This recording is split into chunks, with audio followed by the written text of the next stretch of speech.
Assalaamu calaykum waraxmatullaahi wabarakaatuh. Kusoo dhawaada muuqaal cusub.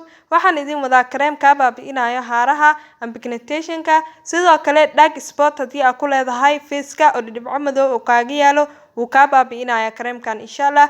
Face-kaagana wuxuu ka dhigayaa mid qurux badan oo liisho ah wuuna ku cadeynayaa si dabiici ah. Halkan waxaa kusoo diyaarsaday xulbada mirmiraha ah si fiican u dhaqaysaa waa iska soo qandacinaysaa makiinad waxyaabaha qalan loogu talagalay ayaan kusoo shiiday midda budada ah maasha Allah sidaas ay budo u soo noqotay guriga ku diyaarsan kartaa iyadoo budo ah.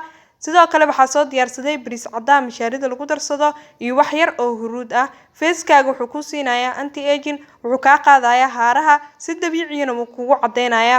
Kareen kiimikaal ah waad oga reysanaysaa oo face-kaaga damage u geysto insha Allah. Hadda waxaa digsiga ku shubtay 2 qaando oo xulbad budo ah waxaa ku darayaa 1 koob oo biyo ah waa isku walaaqayaa si fiican isku dhex gelinayaa maasha Allah. Haddana waxaa ku darsanayaa bariis cadays 3 qaando bariiska white inuu ku siinayo face-ka anti aging wuu yahay maasha Allah. Face-kana wuu ku taagaa wuuna ku qurxinayaa. Qaando yar oo huruud ayaa ku daray huruud waxay ka qayb qaadataa inay baabi'iso madmadowga sidoo kale dark spot-kana looma gaaro ama finan haddii aad leedahay face-ka aad ay ugu fiican tahay. Hadda dabkii ayaa soo saartay maasha Allah si qurux badan u karsamaya dabka u gaabi aadna ha u dheereenin qaandadana ku walaaq markii uu dabka saaraya insha Allah si qurux badan ayuu u karsamaya cajiib alaabtan waxba lagama qaban karo face-kaaga haddii aad mariso insha Allah haari adiga waa ismaac salaameyseen.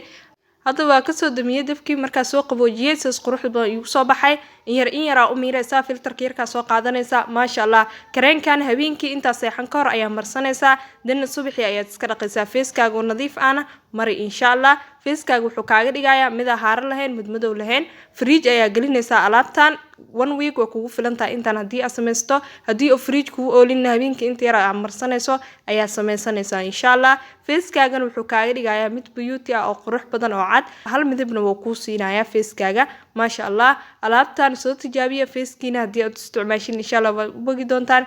Face-kiina wuu isla simayaa si dabiici ah wuu ku cayilinaysaa waa kareem kobciso ah sidoo kalena ka qaadayso haaraha iyo madmadowga face-ka gala maasha Allah. Face-kaagana ku cadeynayso si dabiici ah.